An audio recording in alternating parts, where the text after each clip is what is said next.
అందరికీ స్వాగతం. ఈరోజు మనం ఆమ్, నిర్గమకాండము 37వ అధ్యాయంలోకి వెళుదాం. అంటే ఇందులో ప్రత్యక్ష గుడారములోని కొన్ని ముఖ్యమైన వస్తువులు, వాటిని ఎలా తయారు చేశారనేది చాలా వివరంగా ఉంది.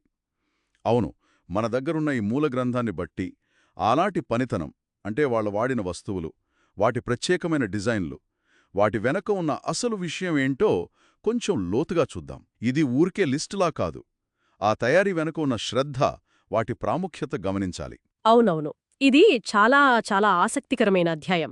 ఇక్కడ మనం గమనించాల్సింది వస్తువుల లిస్టు కాదు, వాటి తయారీలో చూపిన ఆ శ్రద్ధ, ఆ వాడిన పదార్థాలు.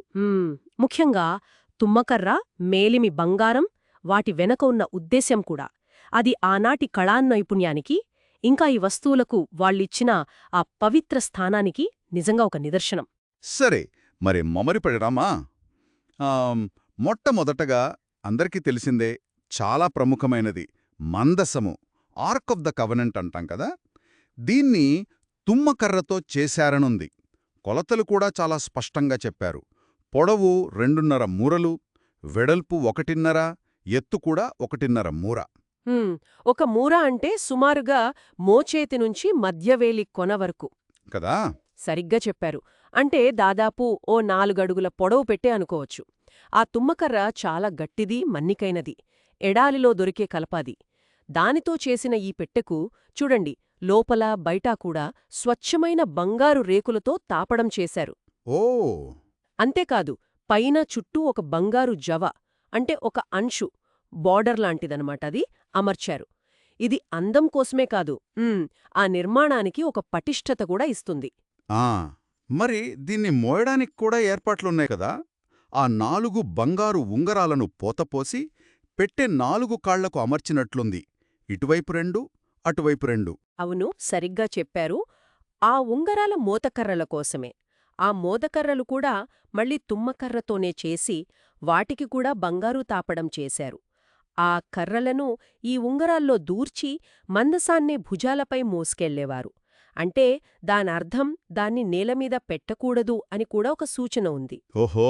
అంటే అది ఎప్పుడూ పవిత్రంగా మోయడానికి సిద్ధంగా ఉండాలన్నమాట. అర్థమైంది. మందసం గురించి ఇది కదా. ఇక దానిపైన పెట్టేది కరుణాపీఠం, మర్సీ సీట్ అంటారు. ఇది పూర్తిగా మేలిమి బంగారంతో చేశారట. దాని కొలతలు కూడా మందసం పైన సరిగ్గా సరిపోయేలా ఉన్నాయి. పొడవు 2.5 మూరలు, వెడల్పు 1.5 మూర. ఇక్కడుంది అసలైన కళానైపుణ్యం.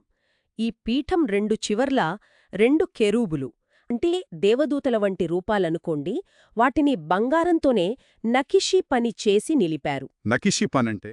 నకిషీ పని అంటే బంగారాన్ని కరిగించి అచ్చులో పోయడం కాదు, ఒకే ముద్ద బంగారాన్ని సుత్తితో కొట్టి, సాగదీసి, ఎంతో ఓర్పుతో, నేర్పుతో ఈ క్లిష్టమైన ఆకృతులుగా మలచడం. అబ్బో!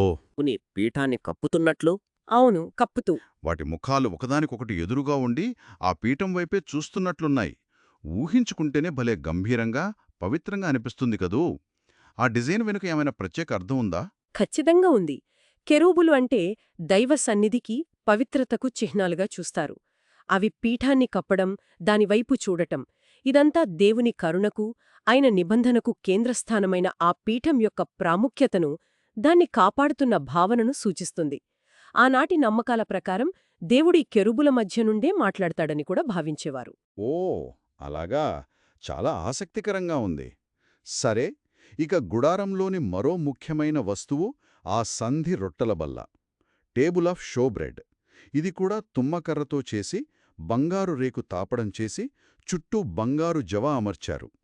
కొలతలు: పొడవు 2 మూరలు, వెడల్పు 1 మూర, ఎత్తు 1.5 మూర. అవును, మందసం లాంటి నిర్మాణ శైలే ఇక్కడ కూడా కనిపిస్తుంది. అయితే ఇక్కడ అదనంగా ఒక విషయం గమనించాలి. ఈ బల్లకు చుట్టూ ఒక బెత్తడు, అంటే సుమారు ఓ 4 అంగుళాలనుకోండి, అంత వెడల్పున్న ఒక బద్దే, ఒక చట్రం లాంటిది చేశారు. ఓ, బద్దే! అవును, ఆ బద్దెకు కూడా చుట్టూ మళ్లీ బంగారు జవ చేశారు. ఈ అదనపు వివరాలు బల్ల ఆకృతికి ఒక ప్రత్యేకతను, ఆ నిర్మాణంలో చూపిన శ్రద్ధను తెలియజేస్తున్నాయి. అంటే ఇది కేవలం రొట్టెలు పెట్టే బల్ల మాత్రమే కాదు, చూడ్టానికి కూడా ఎంతో కళాత్మకంగా, చాలా గౌరవప్రదంగా ఉండేలా చేశారన్నమాట. మరి దీన్ని కూడా మోయడానికి మందసంలాగే ఏర్పాట్లున్నాయా? ఉన్నాయి. దాని నలుగు కాళ్ల దగ్గర ఆ బద్దెకు కొంచెం కిందగా 4 బంగారు ఉంగరాలు అమర్చారు. మందసం మోతకర్రలలాగే ఇక్కడ కూడా తుమ్మకర్రతో చేసి బంగారంతో తాపడం చేసిన మోతకర్రలను ఆ ఉంగరాలలో దూర్చి బల్లను మోసేవారు. ఆహా! మళ్ళీ అదే పద్ధతి. తుమ్మకర్ర, బంగారు తాపడం, మోయడానికి ఉంగరాలు, కర్రలు. ఈ ఈ రిపీట్ అవుతున్న డిజైన్ ఏదైనా ప్రత్యేకతను సూచిస్తోందా? కేవలం సౌలభ్యం కోసమేనా? మంచి ప్రశ్న అడిగారు. సౌలభ్యం ఖచ్చితంగా ఒక కారణం. ఎందుకంటే ఇశ్రాయేలీలప్పుడు నిత్యం ప్రయాణంలో ఉన్నారు కదా, ఈ గుడారం, దానిలోని వస్తువులన్నీ సులభంగా తరలించగలిగేలా ఉండాలి. కానీ ఈ ఏకరూపత అంటే తుమ్మకర్ర, బంగారం, మోసే విధానం ఇదంతా చూస్తే ఈ వస్తువులన్నీ ఒకే పవిత్ర వ్యవస్థకు, ఒకే దైవిక ప్రణాళికకు చెందినవని కూడా నొక్కి చెబుతున్నట్లనిపిస్తుంది. వాటి మధ్య ఒక సమన్వయం, ఒక ఉద్దేశ్యపూర్వక రూపకల్పన ఉంది. అంతేకాదు, ఆ బల్ల మీద వాడే వస్తువుల గురించి కూడా వివరంగా చెప్పారు. గంగాళాలు అంటే పళ్ళెంలాంటివి, ధూపపు గిన్నెలు, ఇతర పాత్రలు, ఆ ద్రాక్ష రసం పోయడానికి వాడే గిన్నెలు ఇవన్నీ కూడా స్వచ్ఛమైన బంగారంతోనే చేశారట. అవును. ప్రతి చిన్న వస్తువు కూడా ఎంత విలువైనదిగా, ప్రత్యేకంగా రూపొందించబడిందో. కరెక్ట్. ఆ ఉపకరణాలు కూడా ఆరాధనలో భాగమే కదా. అవును. వాటిని కూడా అంతే పవిత్రంగా, విలువైన లోహంతో తయారు చేయడమనేది మొత్తం ఆరాధన అనుభవంలో ప్రతి అంశానికి ప్రాముఖ్యత ఉందని చూపిస్తుంది.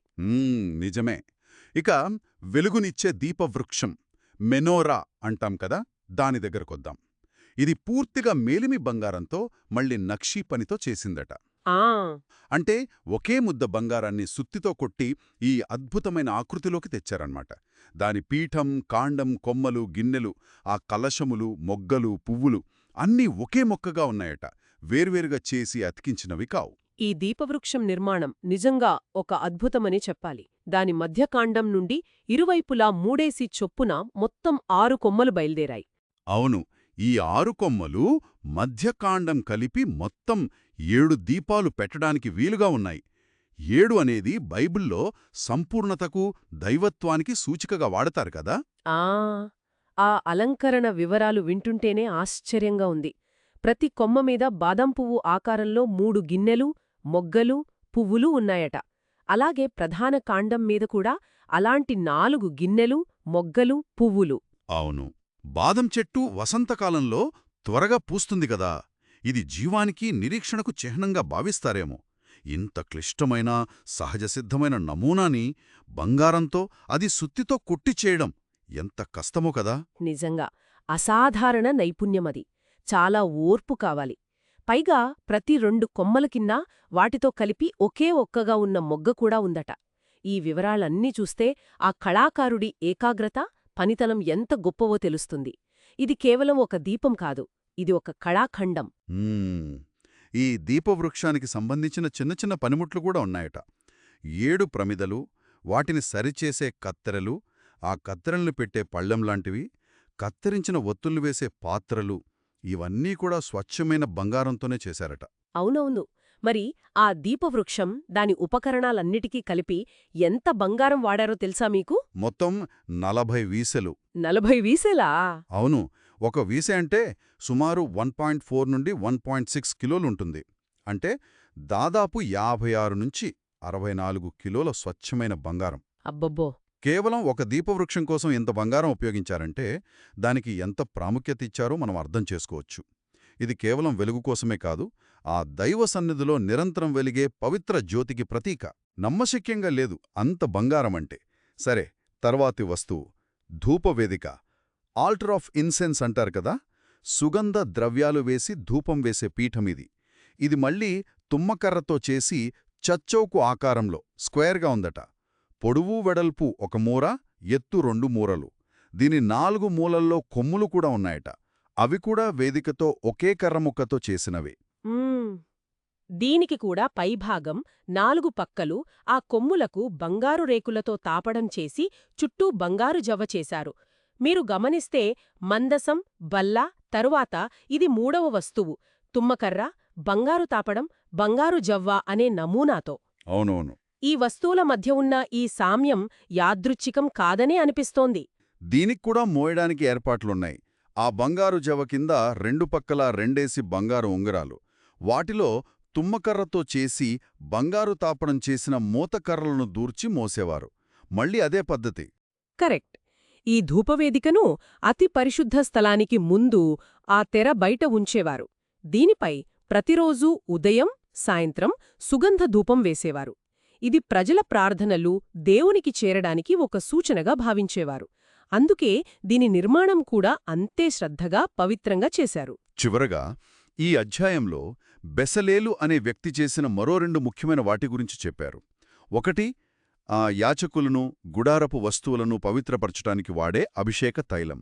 రెండు, స్వచ్ఛమైన సుగంధభరితమైన ధూపద్రవ్యం. అవును, ఇక్కడొక చిన్న మాట గమనించాలి. ఈ ధూపద్రవ్యాన్ని పరిమళ ద్రవ్యముల మేలుకునే నైపుణ్యంతో చేశారని ఉంది. అంటే పర్ఫ్యూమర్ నైపుణ్యంతో అన్నమాట. ఓ, అంటే ఇది ఏదో సాదాసీదాగా దినుసులు కలపడం కాదు. ఆ సుగంధ ద్రవ్యాల మిశ్రమం తయారు చెయ్యడంలో ప్రత్యేకమైన నైపుణ్యం, జ్ఞానం అవసరమని ఇది సూచిస్తుంది. అభిషేక తైలం, ధూపద్రవ్యం కూడా అంతే పవిత్రమైనది. వాటి తయారీకి కూడా అంతే శ్రద్ధ, నైపుణ్యం కేటాయించారు. మొత్తం మీద ఈ అధ్యాయం చదివాక కొన్ని విషయాలు చాలా స్పష్టంగా కనిపిస్తున్నాయి. ఒకటి, ఆనాటి వాళ్ల దగ్గరున్న అద్భుతమైన చేతిపని నైపుణ్యం.